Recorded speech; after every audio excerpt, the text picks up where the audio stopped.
न मैं झुका न मेरे उम्मीदों की मीनार झुकी, न मेरे हौसले टूटे न मेरा घर बार छूटा। पत्थर मारने वाले मारते रहे मेरे घरों पे, न मेरे घर का दीवार टूटा। आंसुओं की धार से पत्थर पे लकीर खींच दूंगा, मैं वो जलंधर हूँ जो अकेले धरती को सींच दूंगा। शायद ये लाइन जो है हमारे साथ जो शख्स बैठे हैं इन पे सटीक बैठती है। अगर इनके बारे में मैं बात करूं तो इनका नाम अनमोल जी है ना सर जी। अनमोल जी है, और जैसा नाम तथा नाम जथा काम। कहते हैं कि ज़िंदगी में कुछ ऐसे वर्क होते हैं कि करो तो नाम हो जाए, यानी कुछ काम करो ऐसा कि नाम हो जाए, और नहीं तो नाम रखो ऐसा कि सुनते ही काम हो जाए। तो शायद कुछ ऐसे ही ये लोग हैं जो वर्क कर रहे हैं। इनके कारनामे मैं आप सबसे अगर शेयर करूं तो आप सोचने पे मजबूर हो जाइए। सोसाइटी हेल्पर ग्रुप का कई लोगों का संस्था चलता है, ट्रस्ट चलता है, और इस ट्रस्ट के माध्यम से ये लोग भूखे जो लोग होते हैं, हम और आप चैन से घरों में खा के सो जाते हैं, मगर कभी ये नहीं सोचते हैं कि हमारे अलावा और भी कोई रोड पे भूखा सो रहा होगा, कोई कपड़े के बगैर नंगे सो रहा होगा। हम आज तक कभी सोचे नहीं है और न कभी सोचने की ज़रूरत करते हैं, लेकिन कुछ उन्हीं में से ऐसे लोग हैं जो उनके बारे में भी सोचते हैं। जो आज मेरे साथ शख्स बैठे हैं, ये लोग, इनकी टीम है अनमोल टीम। जैसा नाम है वैसा इन लोगों का काम है, और ये लोग उन लोगों के लिए बहुत कुछ सोचते हैं। हम लोग खा पी के सो जाते हैं, बट ये लोग खाने के बाद दूसरों की भी चिंता करते हैं और फिर समाज में सेवा करते हैं। कुछ ऐसे ऐसे अक्षम लोग हैं, शरीर से तो सही हैं बट कपड़े से बेढंग के हैं, मतलब कुछ जो रोड पे भूखे गरीब बच्चे हैं जो कुछ नहीं कर सकते हैं, उनके लिए ये लोग भोजन की व्यवस्था करते हैं। जैसे शादी में बचा हुआ जो भोजन होता है बहुत लोग नष्ट कर देते हैं, किसी को देने की ज़रूरत नहीं समझते हैं, लेकिन ये लोग वो लोग हैं कि उस भोजन को ला करके गरीबों में बांटने का काम करते हैं।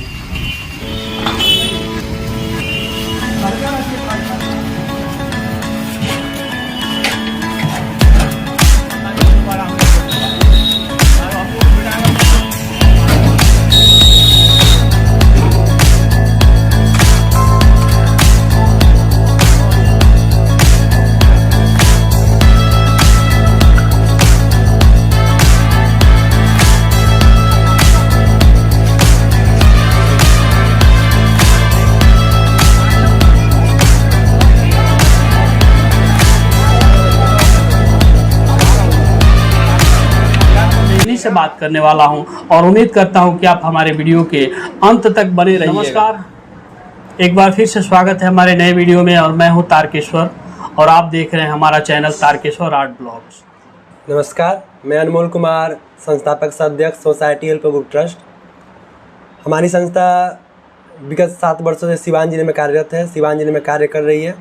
हमारी संस्था का मात्र एक ही उद्देश्य है कि समाज में जो बुराइयां हैं, जो कमियां हैं, उसको समाप्त किया जा सके। और ये लड़ाई सिर्फ अकेले समाप्त नहीं किया जा सकता है, इसमें आप सबकी भागीदारी की आवश्यकता है।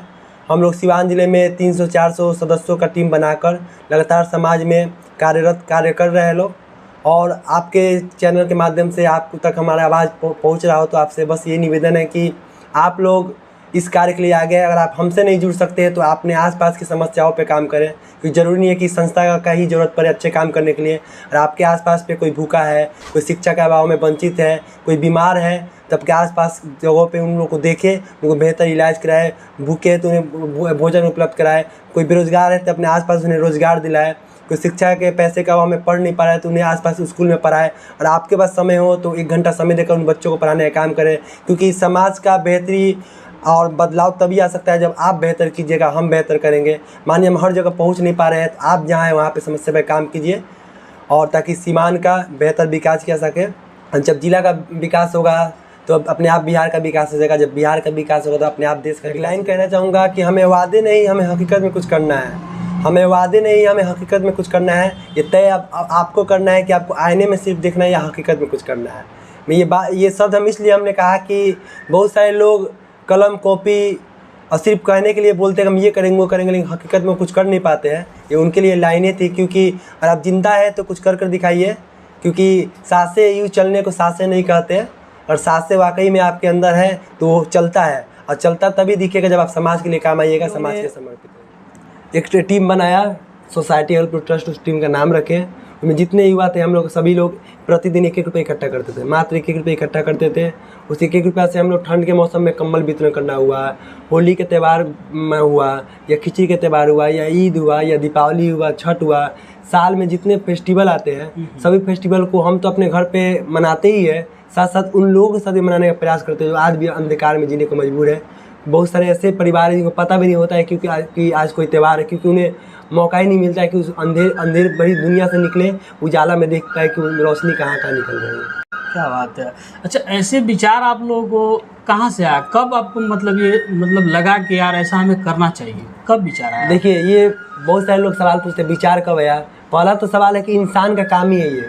सही बात। भले जो नहीं कर रहे हैं उन्हें सोचना चाहिए कि विचार कहाँ से लाना है, जो कर रहे हैं उनसे नहीं पूछना चाहिए कि विचार कहाँ से, क्योंकि मनुष्य का हर गीता में लिखा हुआ है कि मतलब मनुष्य का कर्म होना चाहिए, काम ही होना चाहिए, दूसरे के रूप में काम है। क्योंकि धरती पे एक मनुष्य को इस रूप में भेजा गया है कि अपने हाथ से किसी दूसरे का भला कर सकता है। आज के दौर में जो भी गार्जियन है और खासकर कलयुग जो चल रहा है, इस कलयुग में कोई ऐसा गार्जियन नहीं है, शायद अभी तक मैंने तो ऐसा कोई गार्जियन नहीं देखा कि जो अपने बच्चों को सपोर्ट करता हो कि आप इस तरीके का काम करो, समाज में लोगों को समाज सेवी बन जाओ। ऐसा तो मैंने कभी किसी गार्जियन को देखा नहीं। तो इसमें आपके गार्जियन कितना सपोर्ट करते हैं? देखिए, बचपन से, क्योंकि आप जो अच्छा काम, जो भी आप काम करते हो, काम अच्छा हो या बुरा हो, कहीं ना कहीं उसका अक्स परिवार से मिला होता है। और हम कुछ अच्छा काम कर रहे थे, उस संस्कार मेरे माता पिता से मिला है, मेरे भाई बहन से मिला है। अगर उन लोग से संस्कार ना मिला तो, क्योंकि हम जब जन्म लेते हैं तो वो बताते हैं कैसे चलना है। जब वो बताएंगे कि छत पे कूदना है तो हम कितना भी कोशिश करें ना कूदने तो हम कूद ही जाएंगे, क्योंकि वो हमें रास्ता बताया गया है। तो हमें परिवार द्वारा सिखाया गया है कि तुम जब भी मौका मिले तो दूसरे के काम आओ, क्योंकि हम बचपन से हम देखते आ रहे हैं कि मेरी माँ, मेरी बहन, मेरे भाई हमेशा किसी दूसरे का मदद करते थे। तो जाहिर सी बात है कि हम वहाँ से जब सीखेंगे तो हम भी चाहेंगे कि लोगों का मदद। यानी आपके संस्कार में ही रग रग में बैठाया गया है कि दूसरे को सेवा करना, परोपकार करना, परोपकार के लिए जीना। अच्छा अनमोल जी, आप पढ़ाई कितना तक की है? पढ़ाई मेरा ग्रेजुएशन चल रहा है, final year DAV PG college से बीकॉम से। JP यूनिवर्सिटी का सेशन लिस्ट के कारण अभी मेरा कंप्लीट नहीं हुआ है, तो मेरा कंप्लीट हो चुका होता 2021 में। अच्छा, अभी मेरा पढ़ाई चल रही है। पढ़ाई अभी चल रही है आपकी। इस समाज में कुछ ऐसे लोग हैं जो कहते हैं कि यार ये लोग, अब लगता है कि इसके माध्यम से ऐसा ऐसा करते करते ये लोग नेता बन जाएंगे। क्या ऐसा कुछ आपका भविष्य है, मतलब कि मैं नेता बनूंगा या कुछ? देखिए, समाज का आदमी जन्म लेता है, हमने आपसे स्वयं पहले बता चुके कि मतलब हम इंसान जन्म लेने का सबसे बड़ा मोटो होता है कि वो इंसान का काम है। हमारा सिर्फ प्रयास है कि इंसान का काम आना है। जब तक सांसें रहेगी लोगों के लिए हम समर्पित है। जब इस उम्र में हमारे 5 साल पहले हम जब संस्था बनाए थे, 7 साल पहले, अब बताइए ना 9th 8th क्लास में किसका सोच होता है कि इसको नेता बनना है? किसी का उस समय तो ज्ञान के अभाव में भटकता है। ज्ञान प्राप्ति की ओर अग्रसर होता है कि कैसे मैं शिक्षा ग्रहण करे, कैसे मैट्रिक में अच्छा रिजल्ट आए, इंटर में अच्छा रिजल्ट लाए, कि पढ़ाई करके कुछ अच्छा हासिल करे। उस समय तो सिर्फ अंदर बचपना होता है। उस बचपना ने आज हमें यहाँ तक पहुँचा दिया है। यहाँ पे राजनीति का कोई जिक्र नहीं है, लेकिन बहुत से लोग बोलते हैं कि राजनीति करना। तो आप बताइए कि नेता बनना क्या खराब है? नहीं, नेता बनना तो खराब नहीं है, लेकिन कुछ लोग जो होते हैं ना कि उनकी जो सोच होती है, एक तो कहते हैं ना कि अपना जो समाज है, देश है, राज्य है, ये जितना चुनौतियों से परेशान है ना, उतना चूतियों लोगों से परेशान होता है। ये तो सब लोग जानते हैं कि जब अच्छा काम होता है तो वहाँ पे निगेटिव पर्सन आते हैं और टांग को खींचते हैं। सभी को अच्छा समाज सेवी चाहिए, लेकिन अच्छा नेता नहीं चाहिए, समाज सेवी चाहिए।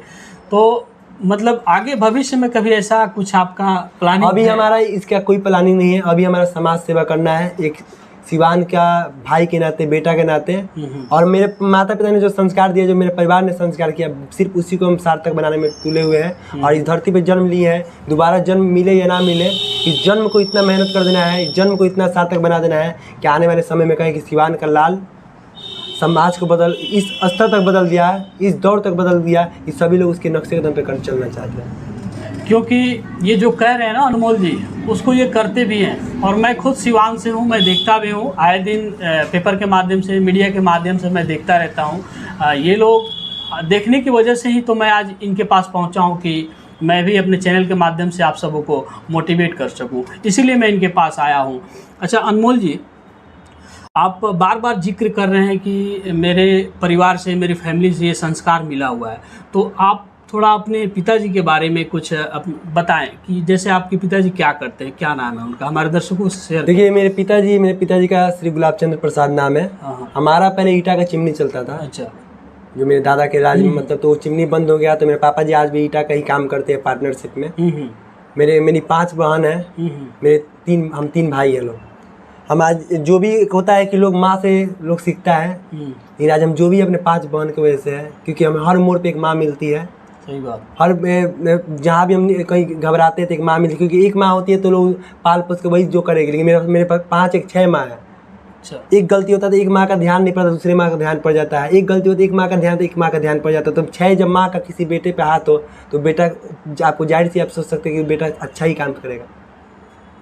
क्या बात है, आपके विचारों में एक रवानगी है, मतलब जो जुनून है ना, मैं उम्मीद करता हूँ कि ये जुनून आपका मतलब अंततः तक ये बना रहे, और जितने लोग आपके साथ जुड़े हुए हैं वो लोग भी आपके साथ कदम से कदम मिला के चलते रहें, ताकि सिवान से शुरुआत हुई तो पूरे एक दिन देश में आपके माध्यम से, आपके सोसाइटी के माध्यम से एक मिसाल बन के उभरे और लोग आपको फॉलो करें। बहुत खुशी मिलती है, क्योंकि होटलों में जब भोजन बचती है तो पहले आप देखते होंगे सुबह वो कचरे के ढेर में फेंक दिया जाता था। क्योंकि जिसके घर शादी हो, आप खुद अपने नींद में है, अपने में मस्ती में है, कि उसको जो भोजन बचता है उसका परवाह फिक्र नहीं होता है कि भोजन कहाँ जा रहा है। तो हम लोग उस भोजन को एकत्रित करते हैं, सूचना जैसे मिलती है, भोजन की जाँच करते हैं, क्योंकि कोई भी भोजन हम किसी दूसरे को तभी खिला सकते हैं जो हम तब पहले हम खा सकते हैं। तो पहले भोजन हम लोग खुद खाते हैं, लोग 4-5 मेंबर। भोजन की जाँच करें, जब भोजन में शुद्धता पाया जाता है उसको हम लोग रिक्शा से या ठेला से खुद से ले जाते हैं लोग, railway junction, bus stand, labour चौराहा, तमाम जगहों पे ले जाते हैं। वहाँ पे लोगों को खिलाते हैं, जो विकलांग होते हैं, जो चल कर नहीं आ पाते, उनके पास जाकर पहुँचाते हैं। बहुत सारे लोग को हम लोग जो अंधे होते हैं उनको अपने हाथों से खिलाते हैं लोग। ऐसा नहीं है कि हम भोजन ले गए तो दे दिए, हम कैटेगरी जैसे जैसे लोग हैं उन लोगों से साथ हम लोग मिल बैठ कर मतलब एक साथ में मेंटेन करते हैं। बहुत सारे हमारे ग्रुप के मेंबर हैं कि जब छोटे छोटे बच्चों को एक हाथ से खिलाते हैं, जो गरीब जंक्शन पे बैठते हैं, एक हाथ से खिलाते हैं और एक हाथ से खाते हैं। हमें बताना है कि वो हमारा परिवार है, ना कि वो उसको सिर पे छाव नहीं है तो उससे हम वंचित, उससे वो हमारा कोई नहीं है। जिस तरह हमारे घर पे हमारा परिवार है, उसी तरह वो भी हमारा परिवार है, क्योंकि वो मनुष्य है। अब मनुष्य है तो जिसके अंदर सांसें चल रही है वो सभी अपने हैं। क्या बात है यार। इस मुहिम को हम लोग सार्थक बना रहे हैं, लगातार हम लोग इस पे काम कर रहे हैं। दोस्त, आपने अभी सुना इनके माध्यम से कि वो जो खाना ये लोग शादी ब्याह में जो खाना बच जाता है, रात भर पड़ा रहता है, फिर सुबह में वो खाना लेके आते हैं, लोग खुद से जांच करते हैं, अपने खुद खा के देखते हैं खाने लायक है कि नहीं, तब ये लोग दूसरे को खिलाते हैं। ऐसा कौन करता है यार? क्या इनको कुछ पैसे मिल रहे हैं?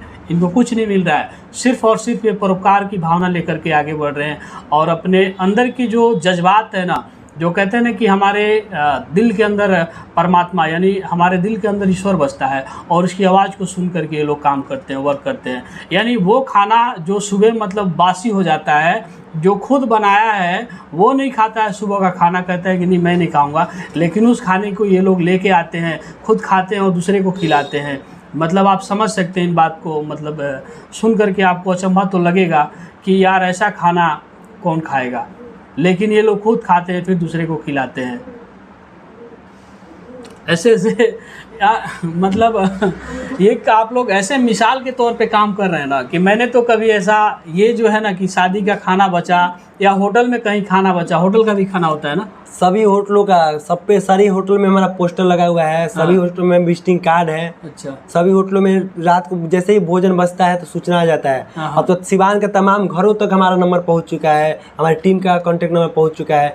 अगर एक छोटा सा कथा होता है, बर्थडे होता है, या किसी का पुण्यतिथि है या एनिवर्सरी है, इन सभी फंक्शन में, सुख का घड़ी हो या दुख का घड़ी हो, हर घड़ी में लोगों के माइंड में ये बस ये चल रहा है, मस्तिष्क में ये चल रहा है कि भोजन बर्बाद होने नहीं देना है। सिवान में एक गूंज फैल चुका है कि एक रोटी भी अगर बचता है तो उसको हम सड़क पर ना फेंक कर जानवरों को या हमारी संस्था का संपर्क हमें देना है, ताकि किसी के वो रोटी किसी के पेट में जा सके। क्योंकि लड़ाई समाज में सिर्फ रोटी के लिए हो रही है, सिर्फ रोटी हम के सुबह लिए से शाम तक सिर्फ रोटी के लिए लड़ रहे हैं। कमा कर जब हम ला रहे हैं, उसी रोटी को जो बच रहा है तो फेंक दे रहे हैं। फिर हम जो मेहनत कर रहे हैं, फिर मेहनत का महत्व कहाँ रह गया जब उस रोटी को हम सड़क पे फेंक दे रहे हैं। सड़क पे फेंक दे। एक तरफ लोग भूखे सो रहा है, भूखे मजबूर है, कई दिनों तक मजबूर है, कोई ला कर दे। रिक्शा चालक, ठेला चालक, आप जब सुबह जाइएगा तो बहुत सारे लोग जब घर से निकलते होंगे पैसा नहीं होता है कोई नाश्ता करे। बहुत देखिए, आप देखे होंगे बहुत सारे रिक्शा चालक, ठेला चालक जिनका एक एक दिन बिक्री नहीं होता है तो घर पे उदास होकर जाते हैं। तो वैसे लोगों के लिए भोजन हो सकता है, तो ऐसे लोगों के लिए हम काम कर रहे हैं कि उन लोगों तक हम भोजन पहुंच सके। जो हमारे ग्रुप में जिसका भी बर्थडे मनता है, किसी एनिवर्सरी मनता है, उन सभी फेस्टिवल को हम लोग 100 पैकेट 200 पैकेट भोजन तैयार करते हैं। इसी बहाने एक अवसर के तौर पे मतलब इस लोगों को भोजन खिलाने का प्रयास करते हैं, ताकि कभी तो हम उनके चेहरे में मुस्कान ला सके। जितना अवसर मिले, साल में जितना अवसर मिले, उस अवसर को हमें भुनाना है और बेसहारों के साथ इसके साथ मिलकर इसको मुस्कान के साथ निभाना है। क्या बात है यार, मैं इनकी बातों को सुन करके मतलब मैं उसी में मतलब वो हो जा रहा हूँ कि मैं अगला क्वेश्चन क्या करना है, मैं खुद वो हो जा रहा हूँ कि यार इनके कारनामे इतने हैं कि मतलब मैं क्या पूछूँ और क्या रखूँ। इन लोगों के लिए तो एक मुझे लगता है कि एक किताब ही लिखनी पड़ेगी, तभी जाके मतलब इनके जो वर्क हैं वो आप सबको समझ में आ जाए अच्छी तरीके से। बातों के द्वारा जो है जितना मतलब बताया जाए बहुत कम पड़ जाएगा, शब्द कम पड़ जाएंगे इन सब के लिए। लेकिन एक इनके लिए मैं तो बेहतर करता हूँ कि एक किताब इन पे बने, और किताब सोसाइटी ग्रुप, हेल्पर ग्रुप के नाम से वो किताब हो, और उसमें प्रत्येक पर डे एक पन्ने पे इनका मतलब प्रत्येक वर्क का हिसाब रखा जाए, मतलब लिखा जाए उस पर, ताकि वो आगे चल के एक थाती बन सके और समाज में मतलब प्रेरणा का काम कर सके, ताकि लोग पढ़े तो समझें यार हमारे पीछे जो लोग थे, हमारी जो पीढ़ी थी, वो कहीं ना कहीं मतलब निस्वार्थ भाव से दूसरे को सेवा करने में लगी थी। कहते हैं कि इतिहास लिखने के लिए कलम की नहीं हौसले की ज़रूरत होती है, और उड़ने के लिए पंखों की ज़रूरत नहीं हौसलों की ज़रूरत होती है। तो हौसला ऐसा चीज़ है कि मतलब कि जो निगेटिव थॉट्स में है, जो निगेटिव सोच के अपने आप को बिस्तर पे लेटा चुका है, वैसे व्यक्ति को ये लोग जिलाने का काम, जिंदा रखने का काम करते हैं। अच्छा, एक किस्सा और हमने सुना था कि कहीं आप जैसे कि कीर्तन हो रहा है कहीं पे, और आपको पता चला कि वहाँ पे कोई मरीज है, जैसे आप लोग मतलब पता कैसे, क्या किस्सा था, थोड़ा हमसे शेयर कीजिए। बीते 3 मंथ पहले की 4 मंथ पहले की घटना है कि इमानुअल मोड़ है, हाँ, वहाँ पे हमें एक दैनिक, आपको प्रभात खबर के पत्रकार का कॉल आता है कि अनमोल जी वहाँ पे बूढ़ा कोई पड़ा हुआ है, तो जाकर देखिए क्या स्थिति है। पता चला है कि 3 रोज पहले से वहाँ पे है। अच्छा, तो हमने अपने उपाध्यक्ष संदीप जी को ही भेजे। तो वहाँ हम बोले कि थोड़ा जाकर देखिए वहाँ क्या स्थिति है और हमें सूचना दीजिए। तो वो गए, बोले कि यहाँ पे एक बूढ़ा व्यक्ति सोए हुए हैं। तो हमने बोले ठीक है, आप वहीं रहिए, वहीं आते हैं। हम लोग 3 सदस्य 4 सदस्य वहाँ पे पहुँचे। लोग, बारिश आ रहा था, मौसम में हवा सन चल रहा था। वहाँ पे एक छोटा बच्चा था और बगल में एक कुत्ता जो होता है ना, जो बोलते हैं वफादार, कुत्ता से वफादार, वहाँ पे एक बगल में सोया हुआ था, उसी बिस्तर पे। और छोटा बच्चा लगातार पिछले 3 रोज से वहाँ बिस्किट, पानी, खाना पहुँचा रहा था, लेकिन वो बीमार पड़ चुके थे, वो सोए हुए थे। हमने लगातार बोला क्या दादाजी, क्या अंकल जी बताइए क्या दिक्कत है, तुमके मुँह और नाक से गा जा रहा था। तो उस लड़के से पूछे कि तुम कोई यहाँ पे आकर देखा, तो बोला कोई नहीं देखा। हम 1-2 दिन लगातार रिक्शा लाने के लिए गए, रिक्शा वाला हमें बच्चा समझ कर नहीं आ रहा था। और वहाँ पे सामने हरे राम हरे कृष्णा चल रहा था। वो ऐसा रास्ता है कि हमेशा एक्टिव रहता है, आवागमन हमेशा चलता रहता है, लेकिन वहाँ पे किसी का ध्यान उस पर नहीं गया। हम लोग पहुँचे, लोग रिक्शा बुलाए, रिक्शा पे बैठाने का प्रयास किया, नहीं बैठ पा रहे थे। हमने एम्बुलेंस बुलाया, एम्बुलेंस आने में आधा घंटा लग गया। उनके हाथ में एक नीडल लगा हुआ था। नीडल ये बता रहा था कि कोई था जो उसके इलाज कराने में सक्षम नहीं था, कोई बेटा था, कोई बेटी थी जो उसको छोड़ दी।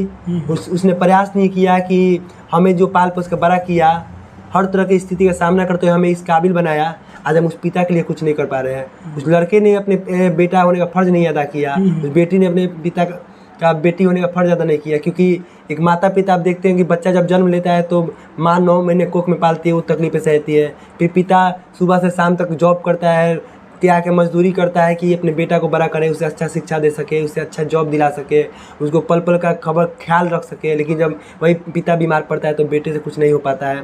तो हम लोग एम्बुलेंस बुलाए, आधा घंटा एम्बुलेंस आने में लगा। जैसे ही हम लोग 3-4 लोग मिलकर एम्बुलेंस में रख रहे हैं कि जल्दी हॉस्पिटल ले जाए, तो उनकी सांसें समाप्त हो गई गोद में। तो वो पल बहुत ही भावुक था, क्योंकि हम लोग का भी उम्र 21 साल 22 साल है, हम लोग भी बच्चे ही है। तो वैसी ही घटनाएँ सामने आती है तो दिल सहम जाता है, रोवे खड़े हो जाते हैं, रोंगटे खड़े हो जाते हैं। हम लोग ने एम्बुलेंस में बैठाया, सदर अस्पताल, रास्ते में लोग को आंखों से आंसू आ रही थी, क्योंकि बस मन में ख्याल यही चल रहा था कि काश 3 रोज़ पहले इसकी जानकारी मिली होती तो आज वो व्यक्ति जिंदा होते, जिंदा कर सकते हैं। क्योंकि आज तकलीफ़ें क्या होती है हम लोग समझ रहे हैं लोग, और वो दिन हमारे लिए बहुत भावुक था, लेकिन हम बचा ना सके। आगे हम यही प्रयास रहेगा कि ऐसी घटनाएं हो, आपके चैनल के माध्यम से ही कहेंगे, क्योंकि अभी मेरी कहानी समाप्त नहीं हुई, अभी कहानी मेरी शुरू हुई है। ऐसे ऐसे कारनामे भरे पड़े हैं समाज में, और वैसे वैसे कुरीतियों को, बुराइयों को ये लोग ख़त्म करने में लगे हुए हैं। लोगों के विचार, जो कुंठित विचार है, उसको ये लोग तोड़ने में लगे हुए हैं, ताकि अभी भी वक्त है। एक इंसान होने के नाते हम कुछ इंसानियत हमारे अंदर जो बची है थोड़ा बहुत उसका उपयोग कर ले। जैसे कि ये बता रहे हैं कि वहाँ पे अष्टजाम चल रहा था और वहाँ पे एक बीमार बच्चा पड़ा हुआ था 2-3 दिन से, खाए बगैर मतलब उसका, और इलाज बगैर उसका मतलब प्राण निकलने को हो रहा था। इन लोगों को पता चला, फिर ये लोग वहाँ पे पहुँचते हैं, बच्चे को जैसे उठा के इलाज करने के लिए आगे बढ़ते हैं, बच्चा इन लोगों के हाथों में दम तोड़ देता है। यार वो मंजर आप इमेजिन करके समझ सकते हो कि वो मंजर क्या होगा। खुद ये लोग उम्र में बहुत अभी छोटे हैं, ज़्यादा इनकी उम्र भी नहीं है। ये कितने दिन की घटना है? ये 3-4 मंथ पहले की, 3-4 महीने की घटना है। अगर एक खुद कम उम्र के बच्चे के हाथ में एक बच्चे की लाश पड़ी हो तो फिर यार वो मंजर क्या होगा, आप इमेजिन करके आप समझ सकते हैं, कल्पना करके समझ सकते हैं कि वो दर्द उस समय क्या हो रहा होगा। तो ऐसे ऐसे हमारे सिवान में युवा भरे पड़े हुए, मोटिवेट करने के लिए आप सबको इनके विचारों को आप लोग दूर दूर तक साझा करिए, शेयर कीजिए, और कोशिश करिए इनके विचारों के माध्यम से जो समाज में ऐसे अनापेक्षित जो बच्चे पड़े हुए हैं, जो कुछ अक्षम लोग हैं, उनको आप लोग सहयोग करें। नहीं सहयोग कर सकते हैं तो इनका कॉन्टैक्ट नंबर हमारे स्क्रीन के नीचे चल रहा होगा, आप उससे संपर्क कर सकते हैं, इनसे बात कर सकते हैं, और अपने से जितना सहयोग हो आप इनको प्रदान कर सकते हैं। और इसी सब बातों के साथ मैं तारकेश्वर और ये सोसाइटी हेल्पर ग्रुप के माध्यम से मैं आप सबसे विदा लेता हूं, और उम्मीद करता हूं कि आप हमारे वीडियो को ज़्यादा से ज़्यादा शेयर कीजिएगा। Thank you so much. नमस्ते, धन्यवाद।